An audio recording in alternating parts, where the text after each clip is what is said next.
तो पिला माने बहुत बड़ अपडेट टी वर्तमान आसी पहुंचुची जो थे कि पिला माने आरआई एआरआई अमीन रो एग्जाम को वर्तमान कैंसिल करा जाउची। तो पिला माने देखंतु ए जो इन्फॉर्मेशन टी आपण मानकर चारिआडे आपण मानकर टेलीग्राम रे हो व्हाट्सएप रे हो चारिआडे वर्तमान भाइराल होबार लागिची किंतु पिला माने ए रिलेटेड वर्तमान पर्यंत कोनोसी देखो पिला माने OSSC ऑफिशियल वेबसाइट को मध्य मु जाई देखुची तो ए जगह रे मध्य OSSC तरफ रु कोनोसी इन्फॉर्मेशन दिया जाई नाही। ता छडा पिला माने देखंतु आपण मानकर जो हॉनरेबल कोर्ट को द्वारा जो डिसीजन आज निया जाईची सेइथिरे पिला माने ताकू मु जणेबी आपण माननकू ता पूर्वरु पिला माने मु जणे दवा पई चाहूचू एटा हला आपण मानकर आन ऑफिशियली बुझी पारले ना ऑफिशियली कोनोसी वर्तमान पर्यंत नोटिस आसी नाही। नोटिस आसिले मु आपण मानकू तुरंत जणे देबी टेलीग्राम रे हो किबा वीडियो माध्यम रे हो जदि सेमिति किछि गुरुत्वपूर्ण इन्फॉर्मेशन थिबो तबे आपण मानकू वीडियो माध्यम रे मु जणे देबी। तो देखो पिला माने आरआई एआरआई ओमिन वर्तमान कैंसिल हो जाउची बोली मेन एग्जामिनेशन वर्तमान सुना जाउची एवं सेहि थिरे पिला माने देखंतु वर्तमान जहां भी इन्फॉर्मेशन आसुची एटा होची पिला माने आपण मानकर टेंटेटिवली बुझी पारचंती जहा कि वर्तमान पर्यंत जेहेतु ऑफिशियल जो वेबसाइट रे कोनोसी इन्फॉर्मेशन आसी नाही तेणु या रिलेटेड भी किसी सेमती आमे अपडेट दबा भी ठीक नुह बुझी पारचंती चारिआडे इन्फॉर्मेशन टी वर्तमान भाइराल होबा को लागुची जे आरआई एआरआई ओमिन माने एग्जाम टी वर्तमान मेन एग्जाम कैंसिल हो गला। तो देखो पिला माने कोर्ट रे जहां भी डिसीजन निया गला तो ताहा मु हम टेलीग्राम चैनल रे पोस्ट कर दीची तमे निजे भी जाई कि देखि पारिबे हैला कि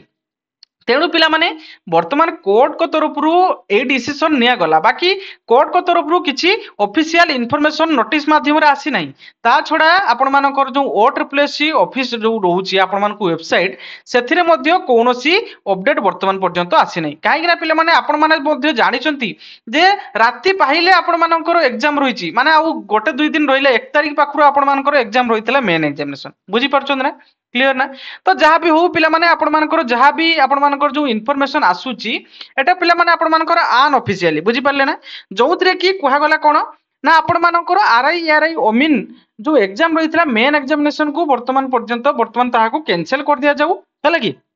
जो थे कि पिला माने वर्तमान पुणी गोटे फ्रेश आपण मानकर प्रिलिमिनरी एग्जामिनेशन हबो बुझी होउछन जो थे कि 5 टाइम पिलांकु मेन पाई डका जीवो जेहेतु हमर जो हमर आरआई एआरआई ओमिन रो प्रिलिमिनरी एग्जामिनेशन समस्तंकु क्वालिफाई कर दिया हितला मेन पाई जो पिला थिले तो से माने जो माने भी अप्लाई करथिले समस्त मेन पाई माने कोन से माने एपीआर करिया पाई से मान को एलाउ कर दिया जायतिला। तो जेहेतु एटा गोटे संभवजनक होई पारु नाही काहे ना पिला माने देखंतु जो मु वेबसाइट को मध्ये विजिट करी देखि देबा पई चाहूची 5,58,000 पिला आरआई एआरआई ओमिन रे पकिथिले जो थे कि पिला माने आपण मानकर 5 टाइम पिला मेन एग्जामिनेशन को जाइथांते जेहेतु पिला माने माने 5 लाख रो 5 टाइम पिला बुझी परछन ना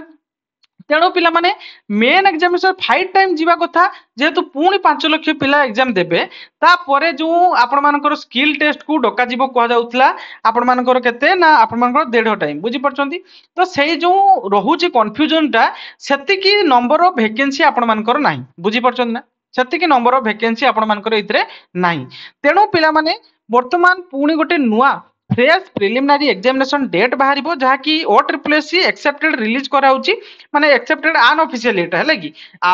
गोटे OSSC कहै छि जो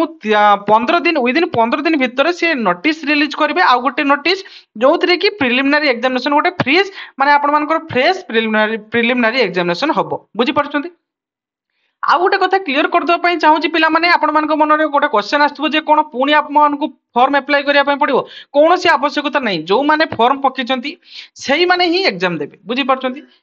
आउ कोनोसी सेथिरे चेंज ही नहीं जो माने फॉर्म पकिथिले सेही माने ही एग्जाम देबे हैला कि जहा कुणी कोन चेंज हिची ना जो मेन एग्जामिनेशन पई डायरेक्ट पळी आस्तिले प्रिलिमिनरी को समस्त को क्लियर कर देइतला ता वर्तमान कैंसिल करा होची पुणी आउ थरे प्रिलिमिनरी एग्जामिनेशन हबो बुझी परचंती।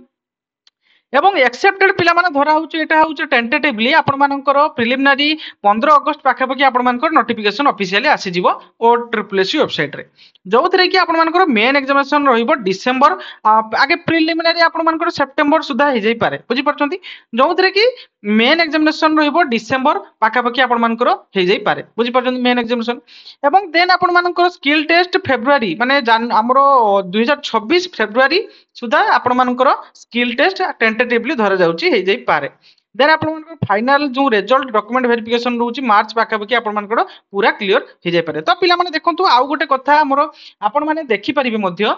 हॉनरेबल कोर्ट जो डिसीजन नै जंदी सेथिरे पूरा क्लियरली लिखा है ये जो मैटर रही मल्टीपल इश्यू रही बुझी पारछन ना ସେଥିପାଇଁ এই ଇସ୍ୟୁକୁ ଜଲ୍ଦି ସର୍ଟ ଆଉଟ୍ କରିବା ପାଇଁ ମଧ୍ୟ କୁହାଯାଇଛି ଯେଉଁଥିରେ ମଲ୍ଟିପୁଲ ଇସ୍ୟୁ ରହିଛି ତେଣୁ ଏହାକୁ ପୁଣି ଆଉଥରେ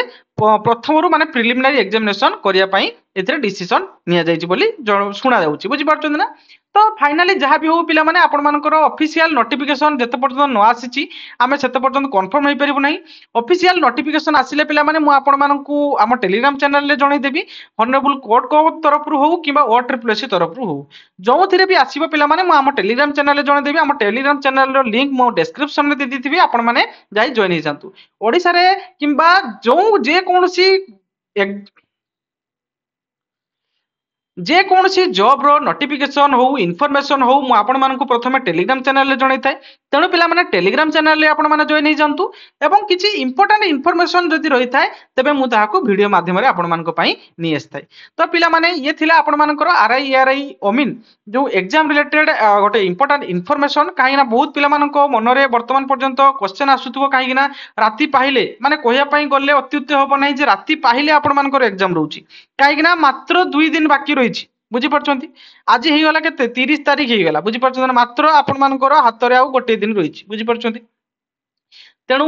ଯେତେ ପର୍ଯ୍ୟନ୍ତ ଅଫିସିଆଲି ନୋଟିଫିକେସନ ଆସିନାହିଁ କିଛି କହିହେବ ନାହିଁ ତ ମୁଁ ଅଫିସିଆଲି ନୋଟିଫିକେସନ ଆସିଲେ ମୁଁ ଆପଣମାନଙ୍କୁ ଜଣେଇଦେବି ଇଏ ଥିଲା ପିଲାମାନେ ଗୋଟେ ଇମ୍ପୋର୍ଟାଣ୍ଟ ଅପଡେଟ୍ ଆପଣମାନଙ୍କର ଆର୍ଆଇ ଏଆର୍ଆଇ ଏକ୍ଜାମ ନେଇକି ତ ଆଶା କରୁଛି ପିଲାମାନେ ମୁଁ ପୁରା କମ୍ପ୍ଲିଟ ଇନଫର୍ମେସନ ଆପଣମାନଙ୍କୁ ଜଣେଇ ଦେଇଛି ଏମିତି ପିଲାମାନେ ଲେଟେଷ୍ଟ ଜବ୍ ରିଲେଟେଡ୍ ଅପଡେଟ୍ ଏବଂ ଲେଟେଷ୍ଟ ଜବ୍ ନୋଟିଫିକେସନ ପାଇବା ପାଇଁ ଆମ ଚ୍ୟାନେଲଟିକୁ ସବସ୍କ୍ରାଇବ କରି ରଖନ୍ତୁ ଏବଂ ପିଲାମାନେ ଭିଡ଼ିଓଟି ଯଦି ଟିକେ ବି ଇନଫର୍ମେଟିଭ ଲାଗିଛି ତେବେ ଗୋଟେ ଲାଇକ୍ କରିବେ ମୁଁ ଆଗକୁ ମଧ୍ୟ ଏଇଭଳି ଭାବରେ ଆପଣମାନଙ୍କ ପାଇଁ ସୁନ୍ଦର ସୁନ୍ଦର ଭିଡ଼ିଓ ନେଇକି ଆସିବି ଥ୍ୟାଙ୍କ ୟୁ।